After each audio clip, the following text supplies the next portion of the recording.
सतगुरु दी थी सेण यो नी जानियो नर अंध, सुओ समझ गयो सेण में और कट गयो वाको फंद। एक तोता के समझ पड़ेगी कि गुरु ने कई बात की थी तो उन्हें उन्हीं सेण के समझ में ली तो को पिंजरा में से फंदो कटी गयो और वो आसमान में उन्मुक्त स्वतंत्र हुई गई। लेकिन इंसान का फंदा नहीं कटिया क्योंकि गुरु तो रोज समझाता। तो उन्होंने कहा कि 3 दोष तेरे तन का कहिए। हमारे शरीर के 3 दोष हैं। 3 दोष तेरे तन का कहिए, 3 दोष है मन का और 4 दोष वचन का कहिए और दोष नहीं कहिए।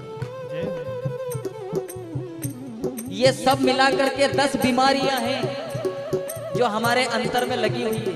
अगर ये भीतर से ये 10 बीमारियों को निकाल करके अगर बाहर रख दिया जाए तो भीतर फिर जो बचता है वो वही परमात्मा। जो अंदर बचता है फिर वो वही परमात्मा बचता है। क्योंकि कबीर कहते हैं कि मन मथुरा दिल द्वारिका काया काशी जान, ये 10 द्वारे का पिंजरा इसमें जोत पहचान। तू इस कचरे को निकाल के बाहर कर दे तो अंदर वो जगमगाता हुआ दीपक तुझे दिखाई देगा। जय हो।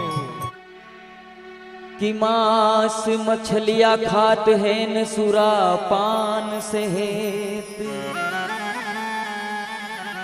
वो नर नरक में जाएंगे ए भाई माता पिता समेत।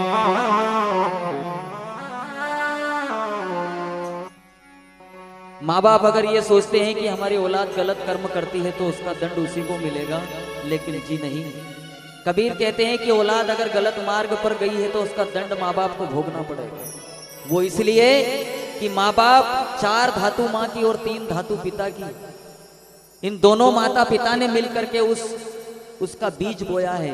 और उस बीज में दायित्व हमारा ये बनना था कि उसमें फूल खिलते, उसमें सुंदर फल लगता, लेकिन इसमें कांटे लग रहे हैं, इसकी जवाबदारी भी हमारी बनती है, इसलिए दंड भोगना पड़ेगा।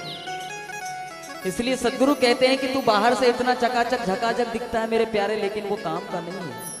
काम तो तब बनेगा जब तेरे अंतर में झकाझकता होगी, साफ सफाई होगी। तो बोले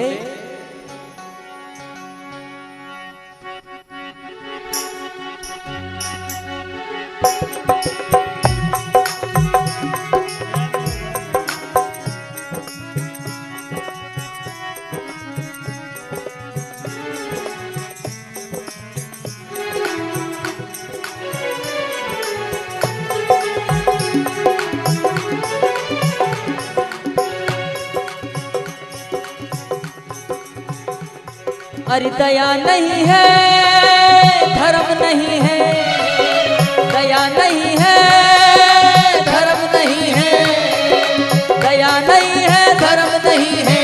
तेरे मन में क्या देखे तुम बड़ा दर्पण।